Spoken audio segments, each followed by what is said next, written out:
Hello everyone. Today we will talk about how to fix the app of Candy Crush. We will go to settings, then we click on apps.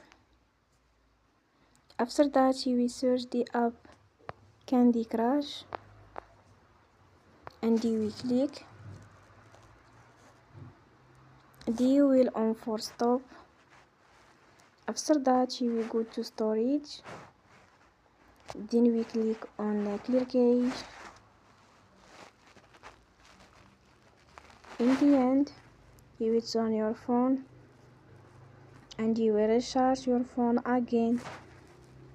Don't forget to support us by like and subscribe. See you next time and thank you for watching.